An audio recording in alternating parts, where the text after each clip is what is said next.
حمید وَإِنَّكَ لَعَلَى خُلُقٍ عَظِيمٍ صدق اللہ العظیم وصدق رسولہ النبی الامین المتین الکریم وَنَحْنُ عَلَى ذَلِكَ لَمِنَ الشَّاهِدِينَ وَالشَّاكِرِينَ وَالْحَمْدُ لِلَّهِ رَبِّ الْعَالَمِينَ۔ سب سے پہلے انتہائی ادب و احترام اور عقیدت اور محبت کے ساتھ ہم سب مل کر اپنے آقا اور مولا حضور پرنور شفیع یوم النشور سرور دو جہاں مالک کون و مقام سید عرب و عجم شاہ امم صلی اللہ تعالی علیہ وسلم کی مقدس بارگاہ میں درود و سلام کا ہدیہ اور نذرانہ پیش کریں۔ پڑھیے بآواز بلند اللہم صلی علی سیدنا و مولانا محمد معدن الجود والکرم وآلہ واصحابہ وبارک وسلم صلاۃ و سلام علیک یا رسول اللہ صلی اللہ تعالی علیہ وسلم۔ عاجزان ملت اسلامیہ، اس سے قبل جمعہ میں نبی رحمت صلی اللہ علیہ وسلم کے اخلاق کریمانہ کے تعلق سے گفتگو ہوئی تھی۔ اسی سلسلے کو مزید بڑھاتے ہوئے آج بھی نبی کریم صلی اللہ علیہ وسلم کے محاسن و اخلاق کی کچھ دلکشا باتیں سماعت کریں گے۔ ایک انسان جلوت و خلوت میں سب سے زیادہ قریب اپنی شریک حیات سے رہتا ہے، اپنے خادم و نوکر کے ساتھ رہتا ہے، استاذ اپنے شاگرد کے ساتھ رہتا ہے، اور نبی کریم صلی اللہ علیہ وسلم کی زندگی میں ہم غور کرتے ہیں تو آپ کی ازواج طیبات بھی آپ کے اخلاق اور آپ کے محاسن کی زبردست تعریف و توصیف کرتی ہوئی نظر آتی ہیں۔ آپ کے خدام اور آپ کی بارگاہ کے خدمت گزار بھی آپ کے شیدا اور فریفتہ نظر آتے ہیں، اور جنہوں نے نبی کریم صلی اللہ علیہ وسلم کی بارگاہ میں رہ کر علم و حکمت کی باتیں سماعت کی، شاگردی حاصل کی، انہوں نے بھی بارگاہ نبوت کے فیضان کو پوری دنیا میں خوبصورت الفاظوں میں پیش کیا۔ سرکار دو عالم صلی اللہ علیہ وسلم کی حیات طیبہ میں ایک لمحہ وہ بھی آیا کہ کچھ ازواج طیبات نے یہ خواہش ظاہر کی، یا رسول اللہ، آپ کی بارگاہ میں تحفہ تحائف عطیات بہت زیادہ آ جایا کرتے ہیں، اور آپ ان ساری چیزوں کو فقراء اور مساکین پر تصدق فرما دیتے ہیں، کچھ اپنے اہل و عیال کے لیے بچا لیں اور اپنی ازواج طیبات کو دے دیں تو ان کے گزر بسر میں کچھ راحت اور کچھ سکون پیدا ہو جائے۔ ازواج طیبات نے باہمی مشورے سے بارگاہ رسالت میں جب اپنا یہ مدعا پیش کیا تو اللہ کے رسول صلی اللہ علیہ وسلم کو انتہائی زیادہ ان کی ان باتوں پر ناراضگی پیدا ہوئی، کلفت لاحق ہوئی، اور سرکار دو عالم صلی اللہ علیہ وسلم نے ارشاد فرمایا، کیا تم دنیا کے مقابلے میں اس بات پر راضی نہیں ہو کہ تم میرے حرم میں ہو، ایک نبی کی زوجہ ہو؟ کیا تم میرے حرم میں ہونے پر دنیا کی لذتوں اور عیش و عشرت کو ترجیح دے رہی ہو؟ میرے آقا نبی رحمت صلی اللہ علیہ وسلم نے نظر انداز کیا، اعراض کیا، کچھ دنوں تک روگردانی فرمائی، یہاں تک کہ اللہ رب العزت کی طرف سے آپ پر وحی نازل ہوئی اور آپ کو یہ پیغام سنایا گیا، اے محبوب، جا کر اپنی ازواج کو یہ کہہ دیجئے، اگر تم چاہتی ہو دنیا کو حاصل کرنا، دنیا کے عیش و عشرت کو حاصل کرنا، تو میں تمہیں اختیار دیتا ہوں، اگر تم چاہو تو میری زوجیت سے علیحدہ ہو جاؤ اور دنیا کی عیش و عشرت حاصل کر لو، اور چاہو تو میری زوجیت میں رہتے ہوئے میری زندگی کے بتائے ہوئے طریقے اور دستور اور اصول کے مطابق چلو اور اس فقر و فاقہ کشی کو قبول کرو۔ اور یاد رکھو، اللہ رب العزت نے آخرت کی نعمت کو دائم اور باقی بنایا ہے. یہ دنیا کی نعمتیں تو کچھ دنوں کے بعد میں ختم ہو جائیں گی. آخرت کی نعمت کو قبول کرنا چاہتی ہو تو میری زوجیت میں رہو. ازواج طیبات جب بارگاہ مصطفیٰ سے خدا کا یہ اعلان سماعت کرتی ہیں تو کافی زیادہ کبیدہ خاطر ہو جاتی ہیں. یہاں تک کہ حضرت ام المومنین سیدہ عائشہ رضی اللہ تعالی عنہ بارگاہ رسالت میں آئی تو میرے مصطفیٰ نے کہا اے عائشہ جاؤ اپنے والد محترم سے اس سلسلے میں مشورہ کر لو کہ تمہیں کرنا کیا ہے.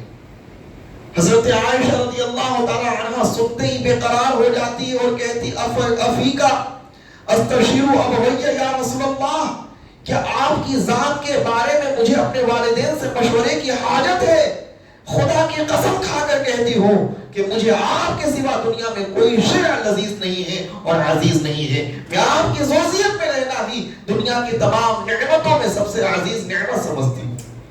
حضرت حفصہ نے بھی یہی کہا اور تمام ازواج طیبات نے یہی کہا. آپ ذرا غور کیجئے اللہ کے رسول صلی اللہ تعالی علیہ وسلم کے اخلاق، الفاظ، ارشادات، کردار و گفتار، نشست و برخاست اور شب و روز کے معاملات کتنے بہتر تھے اور کتنے پاکیزہ اور عمدہ تھے کہ اللہ کے رسول صلی اللہ علیہ وسلم کو دنیا کی تمام نعمتوں پر ازواج طیبات ترجیح دیتی ہوئی نظر آ رہی ہے. آج ہمارے گھروں کے حالات کیسے ہیں آپ دیکھ لیجئے. چھوٹی چھوٹی سی باتوں پر عورتیں اپنے شوہروں سے جھگڑا کرتی ہیں اور شوہر اپنی عورتوں سے جھگڑا کر لیا کرتے ہیں. اللہ کے رسول صلی اللہ علیہ وسلم کی بارگاہ میں حضرت انس بن مالک رضی اللہ تعالی عنہ 10 برس تک حاضر رہے. خلوت و جلوت، صبح و شام، لیل و نہار، ہر لمحہ مصطفیٰ کی بارگاہ میں چمٹے ہوئے رہتے اور تمنا ہوتی کہ مصطفیٰ کی خدمت کا کوئی نہ کوئی موقع میسر آتا رہے. 10 سال تک حضرت انس بن مالک رضی اللہ تعالی عنہ خادم مصطفیٰ بن کر بارگاہ مصطفیٰ میں حاضر رہے. آپ بیان فرماتے ہیں کہ ان 10 سالوں میں کبھی میرے مصطفیٰ نے مجھے اف تک نہ کہا. ایک نوکر، ایک خادم جب اپنے آقا کے لیے وہ عمل کرتا ہے جس سے اس کا آقا ناخوش ہو جائے تو طبعی اور فطری طور پر آقا اسے لعن و طعن کرنے لگتا ہے، ملامت کرنے لگتا ہے، اف تف کہنے لگتا ہے. لیکن میرے مصطفیٰ کی شان کتنی عظیم ہے. حضرت انس فرماتے ہیں 10 سال تک مصطفیٰ کی بارگاہ میں رہا، کبھی میرے مصطفیٰ نے یہ نہیں کہا اف کہ تم نے یہ کام کیوں کر لیا. فرماتے ہیں میرے مصطفیٰ نے کبھی مجھے یہ نہیں کہا لما صنعتہ، اے انس یہ کام تو نے کیوں کر لیا. اور کبھی میرے مصطفیٰ نے یہ نہیں کہا لما ترکتہ، اے انس تو نے یہ کام کیوں نہیں چھوڑ دیا. حضرت انس فرماتے ہیں اللہ کے نبی کی شان اتنی عظیم تھی، کانا یعود المریض ویتبع الجنازہ. میرے مصطفیٰ بیماروں کی مزاج پرسی کے لیے جایا کرتے تھے. اگر مدینہ کے اطراف سے خبر آتی کہ کوئی جانثار مصطفیٰ بیمار پڑ گیا ہے، میرے مصطفیٰ اس کی مزاج پرسی کے لیے، اس کی عیادت کے لیے تشریف لے جایا کرتے تھے. اور جب کوئی شخص انتقال کر جاتا میرے مصطفیٰ اس کے جنازے میں حاضری دیا کرتے تھے. یہیں تک نہیں، وَيُجِيبُ دَعْوَةَ الْمَمْلُوكِ، اگر مدینہ کا کوئی غلام، کوئی مملوک مصطفیٰ کو دعوت دینے آتا تھا تو میرے مصطفیٰ اس کی دعوت کو بھی قبول کر لیا کرتے تھے. شاہوں کی دعوت کو قبول کرنا کوئی بڑے فخر کی بات نہیں ہے، رئیسوں کی دعوتوں کو قبول کرنا کوئی فخر کی بات نہیں ہے، بلکہ میرے مصطفیٰ نے تو غلاموں کی دعوتوں کو بھی قبول فرمایا. حضرت انس فرماتے ہیں میرے مصطفیٰ کی شان یہ تھی کہ جب کوئی شخص میرے مصطفیٰ سے ملاقات کرنے آتا تو میرے آقا اس سے مصافحہ فرماتے اور میرے آقا اپنے ہاتھ کو اس وقت تک نہیں ہٹاتے تھے جب تک کہ سامنے والا خود اپنے ہاتھ کو ہٹانے کی کوشش نہ کرے. اور میرے مصطفیٰ ملاقات کے درمیان نظروں سے نظریں ملا کر گفتگو کرتے تھے. اور جب آپ کسی عام مجلس میں ہوتے تھے تو کبھی اپنے پیروں کو پھیلا کر آپ نہیں بیٹھے. جو شاہانہ انداز ہوتا ہے، جو ایک افتخاری انداز ہوتا ہے، جو ایک فخریہ طرز و طریقہ ہوتا ہے، میرے مصطفیٰ نے کبھی اس چیز کو اختیار نہیں کیا، بلکہ میرے مصطفیٰ انتہائی تواضع اور انتہائی انکساری اور ڈاؤن ٹو ارتھ رہ کر کے زندگی گزارا کرتے تھے۔ آپ بتائیے، جو پوری کائنات کا مالک ہو، پوری کائنات کا سردار ہو، اولین و آخرین کا آقا ہو، ان کی شان یہ ہے کہ وہ کبھی بھی اپنے پیروں کو پھیلا کر نہیں بیٹھتے تھے، ہمیشہ اپنے پیروں کو سمیٹ کر میرے مصطفیٰ بیٹھا کرتے تھے۔ حضرت انس فرماتے ہیں کہ آقا کریم صلی اللہ علیہ وسلم جب نماز فجر پڑھ کر نکلا کرتے تھے تو مدینہ کے غریبوں، مسکین، مملوک، نادار اور ہر قسم کی خواتین پانی لے کر حاضر ہوتی تھی، اور ان کی تمنا ہوتی تھی کہ میرے مصطفیٰ اپنے دست شفا کو ان کے پانی میں رکھ دے تاکہ بیماروں کو شفا مل جایا کرے۔ اللہ اکبر۔ جب ٹھنڈک کا موسم ہوتا تھا اور سخت سردی کا عالم ہوا کرتا تھا، اس زمانے میں بھی میرے مصطفیٰ کریم صلی اللہ علیہ وسلم کی بارگاہ میں کوئی عورت نماز فجر کے بعد میں حاضر ہو کر پانی پیش کرتی تھی، میرے مصطفیٰ اپنی انگشت شفا کو اس میں ڈال دیا کرتے تھے۔ سردی کی مشقت ذرا کا خیال نہیں کرتے تھے، اپنی عیش و عشرت پر مصطفیٰ نے اپنی امت کی مرضی کو ترجیح دی، اپنی امت کی خوشنودی کو ترجیح دی۔ عزیزان محترم، غور کیجئے، آج تو نماز فجر پڑھنے کے لیے بارش کا مہینہ ہے، سردی کا مہینہ ہے، ٹھنڈک کا مہینہ ہے، کتنی دشواری ہوتی ہے، لیکن میرے مصطفیٰ نماز فجر تو پڑھ ہی رہے ہیں۔ اگر کوئی آ کر کے کہہ رہا ہے کہ اس ٹھنڈے پانی میں انگشت شفا کو ڈال دیجئے تو میرے مصطفیٰ ان کی بھی دلجوئی کرتے ہوئے نظر آ رہے ہیں۔ میرے آقا نبی رحمت صلی اللہ علیہ وسلم کی بارگاہ کے ایک بڑے جانسار صحابی جن کو میرے آقا نے اپنا بیٹا کہا، حضرت زید بن ثابت رضی اللہ تعالی عنہ کا واقعہ آپ نے سماعت کیا ہوگا۔ 8 سال کی عمر میں ڈاکوؤں نے قافلے پر حملہ کیا، حضرت زید بن ثابت کو، حضرت زید بن حارثہ کو اٹھا لیا اور بازار مکہ میں آ کے فروخت کر دیا۔ حکیم بن حزام نے 400 درہم کے عوض میں انہیں خرید کر ام المومنین سیدہ خدیجہ الکبریٰ کی بارگاہ میں پیش کر دیا۔ حضرت خدیجہ الکبریٰ نے اسے بارگاہ نبوت میں حاضر کیا۔ میرے آقا کی بارگاہ میں 8 برس کی عمر میں آنے والے زید بن حارثہ ہمیشہ اللہ کے رسول صلی اللہ علیہ وسلم کی بارگاہ سے چمٹے ہوئے رہتے تھے۔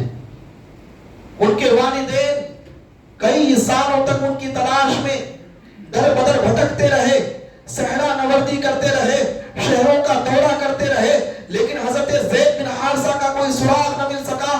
کچھ دنوں کے بعد میں، کچھ سال گزرنے کے بعد میں ان کے قافلے، ان کے قبیلے کے کچھ لوگ مصطفیٰ کریم صلی اللہ علیہ وسلم کا شہرہ سن کر جب مکہ کے اندر حاضر ہوئے تو آپ نے دیکھا کہ مصطفیٰ کی بارگاہ میں حارثہ کا بیٹا زید موجود ہے۔ اللہ اکبر۔ یہ دیکھنے کے بعد وہ جب اپنے قبیلے پہنچے، یمن میں جا کے ان کے والدین سے کہا کہ تمہارا بیٹا زید محمد عربی کی بارگاہ میں ہے، اگر تم انہیں لینا چاہتے ہو تو ان سے جا کر ملاقات کر لو۔ ان کے والدین فوراً سفر کا انتظام کر کے مکہ کے لیے روانہ ہوئے۔ باپ اور چچا دونوں حضرت زید بن حارثہ کے حاصل کرنے کے تمنا میں انتہائی تیزی سے دوڑتے ہوئے مصطفیٰ کی بارگاہ میں جب پہنچتے ہیں تو آقا کریم صلی اللہ علیہ وسلم سے ادباً ملاقات کر کے کہتے ہیں، اے محمد عربی، ہم نے سنا ہے آپ بڑے رحم دل ہیں، بہت کرم فرماتے ہیں، آپ کی بارگاہ سے کوئی شخص نامراد نہیں لوٹتا ہے۔ آپ کی بارگاہ میں جو غلام ہے زید بن حارثہ، وہ میرا بیٹا ہے، آپ مجھے وہ لوٹا دیجئے، آپ ان کی جتنی قیمت لگائیں گے اتنی قیمت دینے کے لیے میں راضی ہوں، تیار ہوں۔ اللہ اکبر۔ میرے مصطفیٰ کی بارگاہ میں یہ کہنا تھا کہ میرے آقا نے کہا، سنو، مجھے تمہاری قدر و تمہارے پیسے کی حاجت نہیں ہے، میں جو تمہاری قیمت کا یا تمہاری اجرت کا محتاج نہیں ہوں۔ اگر تمہارا بیٹا زید جانے کے کے لیے راضی ہو تو تم انہیں لے جا سکتے ہو۔ حضرت زید بن حارثہ کو بلایا گیا اور کہا گیا اے زید، یہ تمہارے والد حارثہ ہیں، یہ تمہارے چچا ہیں، یہ تمہیں لینے کے لیے آئے ہیں، سالوں سال سے تمہاری جدائی اور فراق کے غم میں آنسو بہا رہے ہیں، کیا تم ان کے ساتھ جانے کی تمنا رکھتے ہو؟ میری طرف سے تمہیں اختیار ہے، اگر تم ان کے ساتھ جانا چاہتے ہو تو چلے جاؤ۔ حضرت زید بن حارثہ رضی اللہ تعالی عنہ کبھی نگاہ مصطفیٰ کو دیکھ رہے ہیں، کبھی والدین کی آنکھوں سے برستے ہوئے آبشار کو دیکھ رہے ہیں، اس کے باوجود حضرت زید بن حارثہ نے یہ تاریخی جملہ ارشاد فرمایا، خدا کی قسم دنیا کی تمام نعمتوں میں سب سے عزیز نعمت مصطفیٰ کی غلامی ہے، اس غلامی پر ہزار آزادیاں قربان ہے، میں اپنے آقا کو چھوڑ کر کہیں جانے والا نہیں ہوں۔ یہ سننا تھا کہ ان کے چچا نے کہا اے بیٹا، کیا تو غلامی کی زندگی پر آزادی کی زندگی کو ترجیح دے رہے ہو؟ آزادی کی زندگی پر غلامی کی زندگی کو ترجیح دے رہے ہو؟ ان کے چچا کو مخاطب ہو کر کہا خدا کی قسم اگر تم نے محمد عربی کے جمال نبوت کا اگر کچھ دیر کے لیے مشاہدہ کر لیا ایمان کی آنکھوں سے تو آپ اس جمال نبوت کو دیکھے بغیر قرار نہیں پا سکتے ہیں۔ اگر میں یہاں سے چلا بھی جاؤں گا تو مصطفیٰ کے جمال جہاں آرا کی بے قراری اور بے تابی سے میری موت واقع ہو جائے گی۔ تم اگر مجھے زندہ رکھنا چاہتے ہو تو مصطفیٰ کے رخ زیبا کے سامنے رہنے دو۔ اللہ اکبر۔ باپ اور چچا کے سامنے حضرت زید بن حارثہ کی یہ تقریر سن کر کے ان کے والد آپ دیدہ ہو گئے اور کہنے پر مجبور ہو گئے اگر میرا بیٹا اسی میں راضی ہے تو میں اپنے بیٹے کی مرضی میں راضی ہوں، میں اپنے بیٹے کی خوشی میں خوش ہوں۔ اللہ اکبر۔ اور وہ مصطفیٰ کی بارگاہ میں انہیں چھوڑ کر چلے جاتے ہیں۔ آپ ذرا غور کیجئے میرے آقا، میرے کملی والے آقا کی کتنی عظیم شان ہے کہ بیوی ہو تو بیوی تعریف کرتی ہوئی نظر آ رہی ہے، خادم ہو تو خادم تعریف کرتا ہوا نظر آ رہا ہے، غلام ہو تو غلام تعریف کرتا ہوا نظر آ رہا ہے۔ میرے مصطفیٰ ہر کسی کو نوازتے ہوئے چلے جا رہے ہیں۔ اسی لیے میرے آقا امام احمد رضا رضی اللہ تعالی عنہ نے سرکار دو عالم کے شان میں یہ فرمایا تیرے خلق کو حق نے عظیم کہا، تیری خلق کو حق نے جمیل کیا، کوئی تجھ سا ہوا ہے نہ ہوگا شہا، تیرے خالق حسن و ادا کی قسم، وما علینا الا البلاغ المبین۔ السلام علیکم ورحمۃ اللہ تعالی وبرکاتہ۔